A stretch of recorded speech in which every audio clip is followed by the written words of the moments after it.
بسم اللہ الرحمن الرحیم۔ معزز بہن اور بھائیوں، السلام علیکم۔ آج کی اس ویڈیو میں اس بات کا تذکرہ ہوگا کہ ابلیس لعین اپنی کون سی فسوقاری اور کتنے مکر و فریب سے بہشت میں داخل ہوا۔ ہمارے ساتھ رہیے۔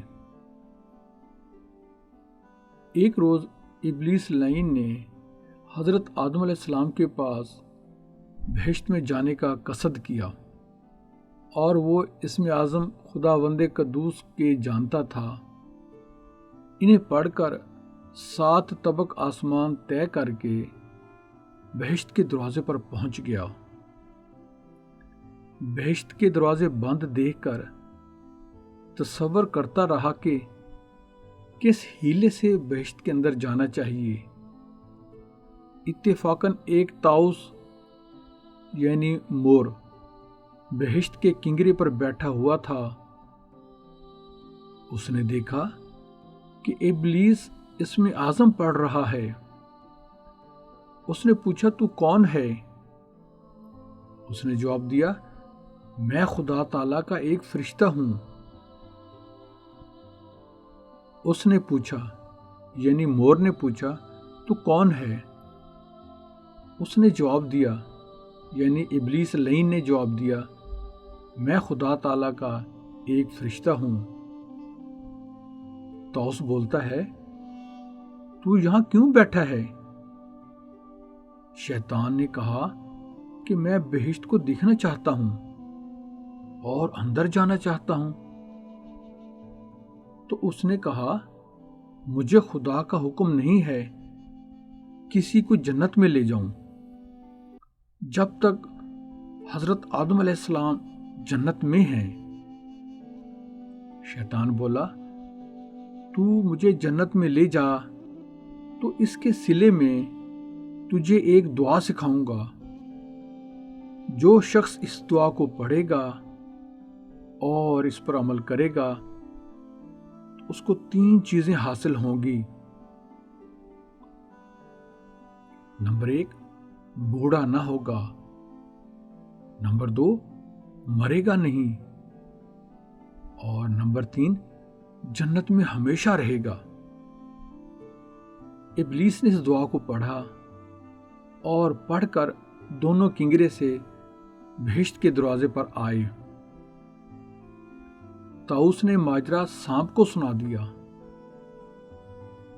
اس بات کو سنتے ہی سانپ خوف سے بہشت کے دروازے بند کر کے اپنے سر کو باہر نکال کر ان سے پوچھنے لگا، تو کون ہے اور کہاں سے آیا ہے جو یہاں بیٹھا اسم اعظم پڑھ رہا ہے؟ وہ بولا، یعنی شیطان، میں اللہ تعالیٰ کے فرشتوں میں سے ایک فرشتہ ہوں۔ سانپ نے کہا، وہ دعا مجھے سکھا دے۔ شیطان نے کہا، شرط یہ کہ تو مجھے جنت میں لے جائے۔ سانپ بولا، مجھے خدا کا حکم نہیں ہے کہ کسی کو جنت میں لے جاؤں جب تک حضرت آدم علیہ السلام جنت میں ہیں۔ شیطان نے کہا، میں اپنا قدم بہشت میں نہ رکھوں گا۔ تب سانپ نے اپنے منہ کو پھیلا دیا۔ ابلیس اس کے منہ کے اندر چلا گیا۔ تب سانپ اس کو بہشت میں لے گیا اور جنت کے دروازے بند کر دیے۔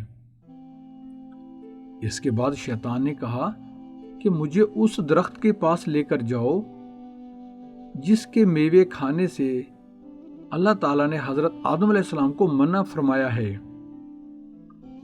جب وہ ابلیس کو اس درخت کے پاس لے کر پہنچا تب وہ یعنی شیطان اپنے مکر و فریب سے سانپ کے منہ کے اندر رونے لگا۔ جو شخص سب سے پہلے نفاق سے رویا تھا وہ ابلیس تھا، اور اس کی آواز سن کر جنت کی حوریں اور غلمان سب کے سب جمع ہو گئے اور کہنے لگے، ہم سب نے یہ آواز سانپ کے منہ سے کبھی نہیں سنی تھی۔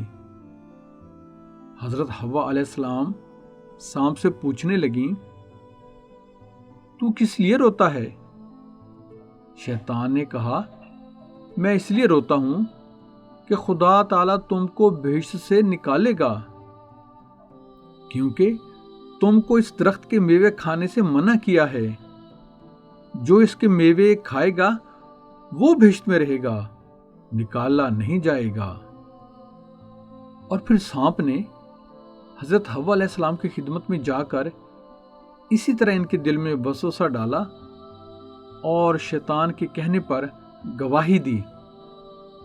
حضرت حوا علیہ السلام نے حضرت آدم علیہ السلام سے عرض کیا کہ سانپ تو بہشت کا خادم ہے، اور وہ بھی موافق اس شخص کے یعنی شیطان کے گواہی دیتا ہے۔ اب تو میں پہلے اس درخت کا پھل کھاتی ہوں، اگر کچھ خلل ہوا تو تو میرے واسطے خدا سے معافی مانگ لینا، اور نہیں تو تم تمام عمر بہشت کی نعمتیں چین سے کھایا کرنا۔ حضرت حوا علیہ السلام نے سانپ کے کہنے پر پھل کھا لیا اور حضرت آدم علیہ السلام کو بھی کھلایا۔ اس وقت ان کی آنکھیں کھل گئیں اور انہیں معلوم ہو گیا کہ وہ بے لباس ہو گئے ہیں۔ چنانچہ انہوں نے انجیر کے پتے جوڑ کر تہبند بنائے۔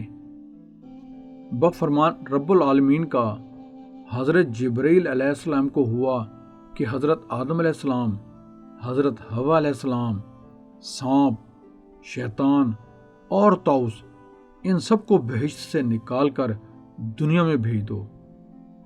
حضرت جبرائیل علیہ السلام حضرت آدم علیہ السلام کے پاس گئے اور ان سے یہ حال بیان کیا۔ وہ اس بات کو سنتے ہی گھبرا گئے اور آخر ایک ٹکڑا لکڑی کا مسواک کے لیے لیا،